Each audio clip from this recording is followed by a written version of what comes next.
Bismillahirrahmanirrahim. Assalamualaikum warahmatullahi wabarakatuh. Kembali lagi bersama saya, Mas Yasir. Pada kali ini saya akan menjelaskan tentang soal dan pembahasan keperawatan maternitas. Oke, sebelum itu teman-teman jangan lupa untuk subscribe dan like ya, teman-teman. Oke. Nah, untuk keperawatan maternitas, teman-teman sebenarnya untuk proporsi distribusi soalnya itu banyak ya keluar di uji kompetensi teman-teman. Nah, saya di sini akan menjelaskan tentang status obstetrik, taksian persalinan, usia kehamilan, tinggi fundus uteri, pemeriksaan Leo-Fold, dan Apgar score. Oke, nah untuk yang pertama, di sini saya akan menjelaskan tentang status obstetrik lebih dahulu. Nah, di mana kita harus tahu ya grafida. Nah, untuk grafida itu yaitu jumlah kehamilan tanpa melihat lamanya termasuk kehamilan saat ini. Nah, untuk para persalinan atau vartes di mana kelahiran setelah gestasi 20 minggu tanpa melihat kondisi bayi hidup atau mati.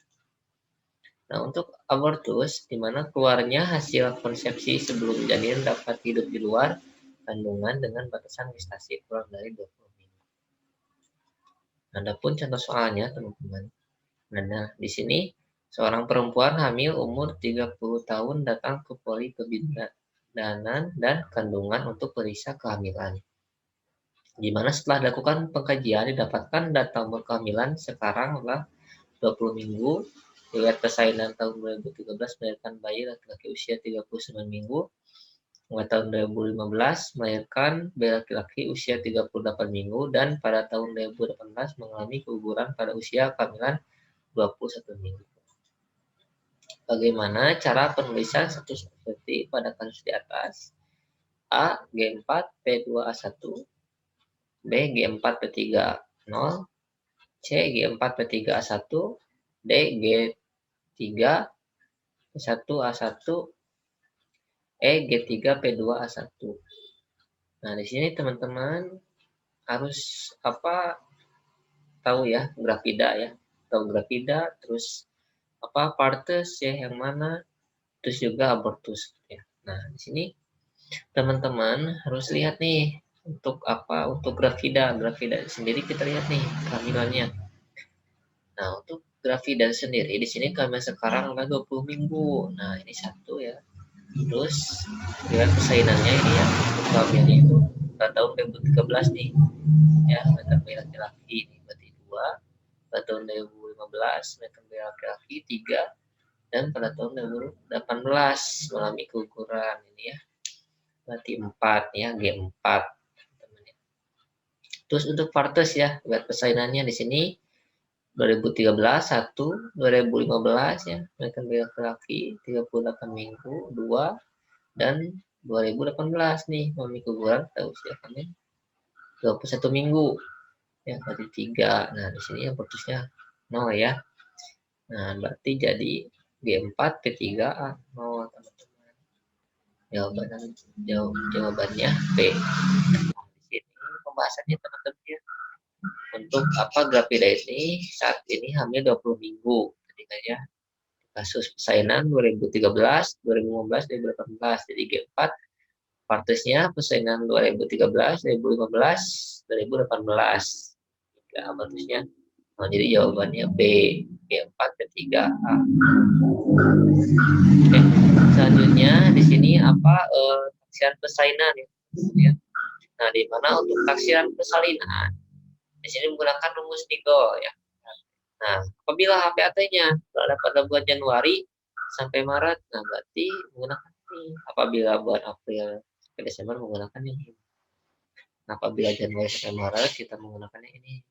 Harinya ditambah 7, bulan tambah 9, tahun tambah 0. Nah, untuk April, hari tambah 7, bulan kurangi 3, tahun tambah 1. Nah, contoh soal teman-teman.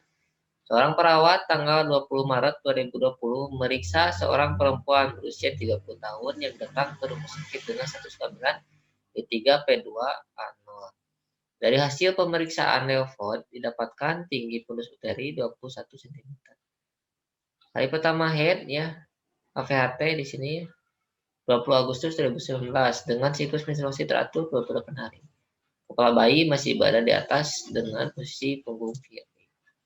Kapankah tanggal taksiran partus klien tersebut? Di sini A 27 Mei 2020, B 27 April 2020, C 27 Juni 2020, D 26 Mei 2020, E 25 Mei 2020. Nah, di sini kita lihat nih HPHT-nya 20 Agustus 2019 nih. Berarti menggunakan rumus nikelnya yang mana, teman-teman? Nah, di sini untuk HPHT April sampai Desember itu ini hari tambah 7, bulan kurangi 3, tahun tambah 1. Jadi kita masukkan HPHT yang ada di kasus itu apa 20 Agustus ya, 20 bulan 8 2019 ditambah di sini 20 tambah 7, 8 kurangi 3 2019 tambah 1 jadi 27 bulan 5 2020. Itu jawabannya A, teman-teman. Oke, ya sekarang umur kehamilan. Nah, di sini untuk umur kehamilan di mana dibagi 3 ya, teman-teman ya. Dibagi apa? Ada 3 ya, 3 cara di sini. Nah, apabila HPHT-nya diketahui, nah maka umur kehamilan sama dengan tanggal pemeriksaan dikurangi HPHT. Nah, apabila nanti hasilnya lebih dari 3 bulan, maka umur kehamilan tambah 1 minggu. Nah, apabila lebih dari 6 bulan, maka umur kehamilan tambah 2 minggu. Nah, apabila lebih dari 9 bulan, ya, maka umur kehamilan tambah 3 minggu. Nah, di sini apabila HPHT-nya tidak diketahui, tetapi gerakan fetusnya diketahui, nah maka umur kehamilan dengan 16 minggu tambah kapan pertama kali gerakan dirasakan gitu. Nah, terus yang terakhir nih, HPHT tidak diketahui. Nah, gerakan fetus juga tidak diketahui, teman-teman. Nah, maka menggunakan rumus McDonald. Di sini, apabila ditanyakannya bulan, menggunakan rumus yang ini.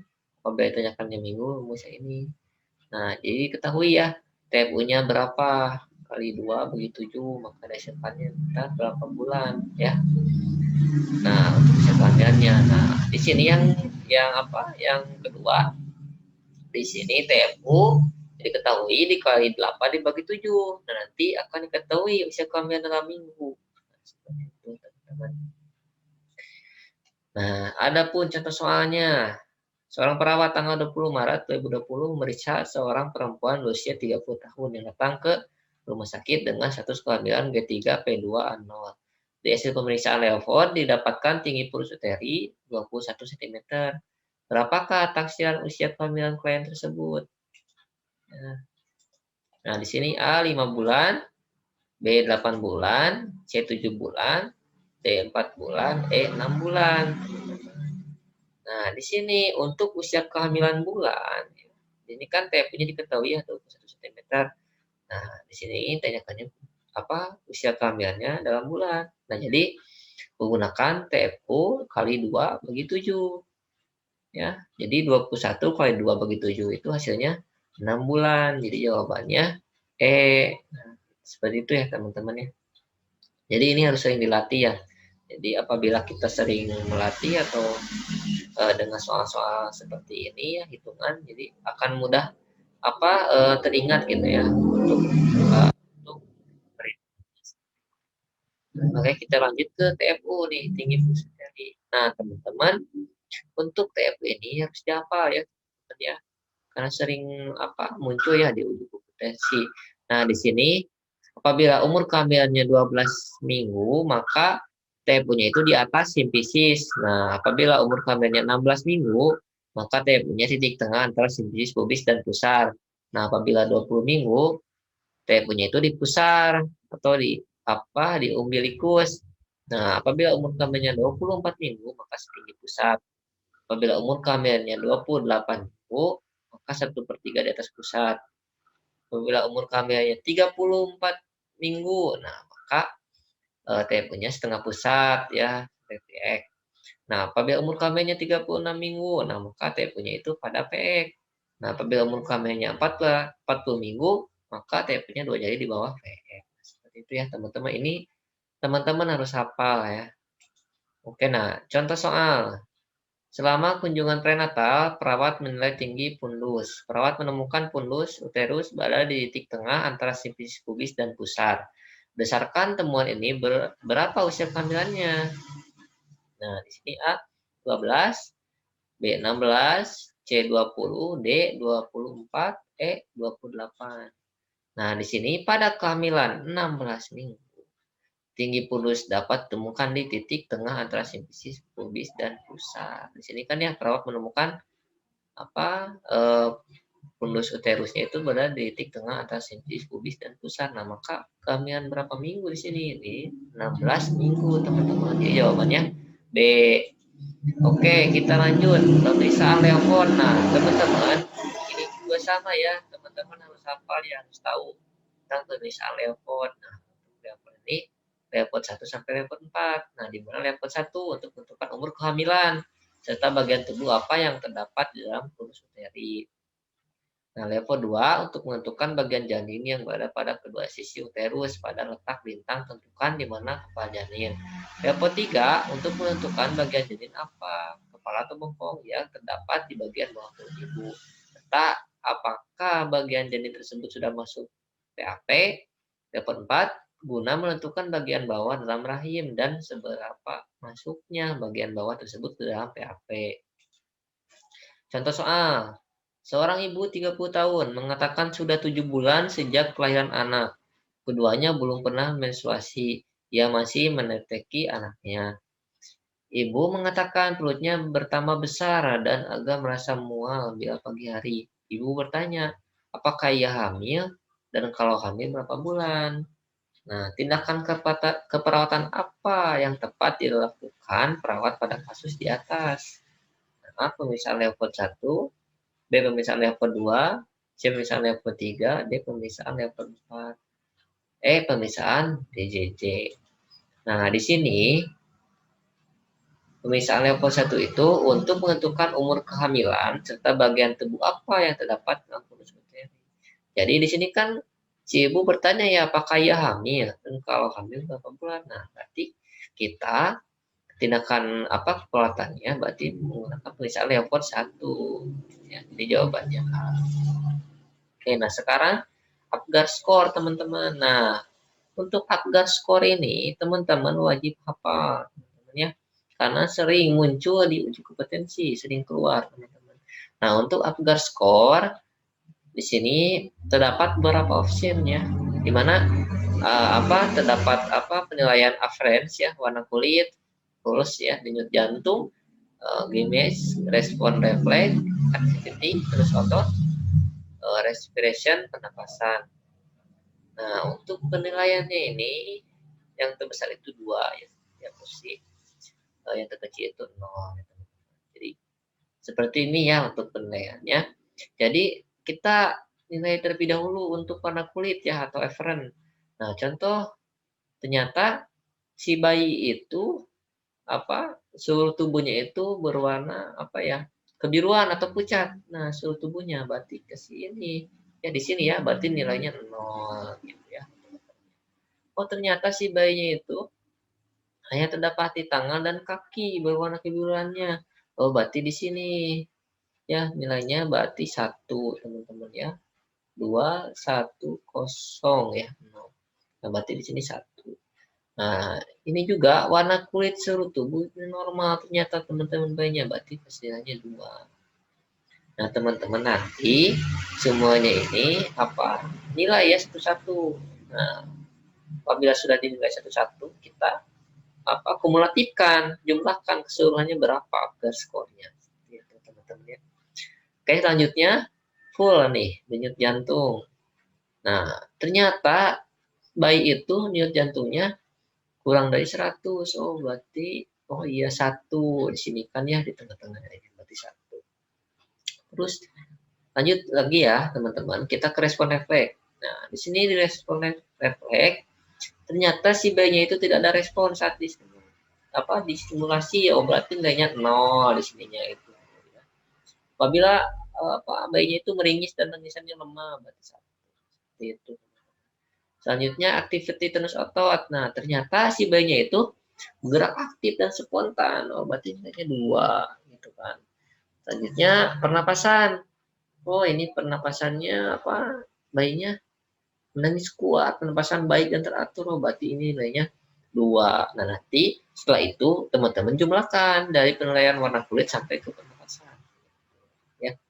Nah ini teman-teman wajib hafal ya teman-teman ya, karena after score sering keluar di uji kompetensi. Oke, langsung saja ke contoh soal. Nah, di mana seorang bayi laki-laki baru saja lahir di rumah sakit umum, kondisi bayi badan merah, kaki biru, detak jantung 88 kali per menit, menangis lemah, ekstremitas sedikit fleksi, terus otot kurang baik, dan usaha bernapas lambat atau lemah. Berapa nilai after score pada bayi tersebut? Nah, A4, B5, C6, D7, E8. Nah, di sini teman-teman kita nilai terlebih dahulu afrennya ya. Nilai afrennya itu kita lihat nih, ternyata kondisi bayi itu badan merah kaki biru. Ya. Jadi tidak semuanya kebiruan ya. Jadi hanya sebagian. Oh berarti nilainya 1 gitu kan ya untuk afrennya. Nah, selanjutnya untuk fullnya kita lihat nih, oh ternyata detak itu 88 kali per menit, oh berarti kurang dari 100 sih teman-teman. Oh berarti nilainya 1 gitu kan. Kalau lebih dari 100, oh berarti nilainya 2 gitu. Berarti ini simpan 1. Nah, terus untuk refleks ya, respon refleks ya, jadi mes. Nyata, oh ini menangis lemah teman-teman. Oh iya 1 nilainya. Selanjutnya kita nilai juga nih untuk tonus ototnya ya, activity-nya. Oh ternyata aktivitasnya sedikit fleksi, tonus ototnya kurang baik. Ternyata nilai 1. Dan juga lihat nih respiration-nya ya, napasannya. Ternyata bernapas lambat dan lemah. 1. Jadi kita jumlahkan setelah itu, berarti 1 tambah 1 tambah 1 tambah 1 dan tambah 1 hasilnya B5. Oke teman-teman, ternyata terima kasih sudah selesai ya untuk penjelasan peralatan matritas ini. Teman-teman jangan lupa untuk subscribe and like ya, dan tekan tombol loncengnya teman-teman. Teman-teman semoga kompeten. Salam kompeten. Wassalamualaikum warahmatullahi wabarakatuh.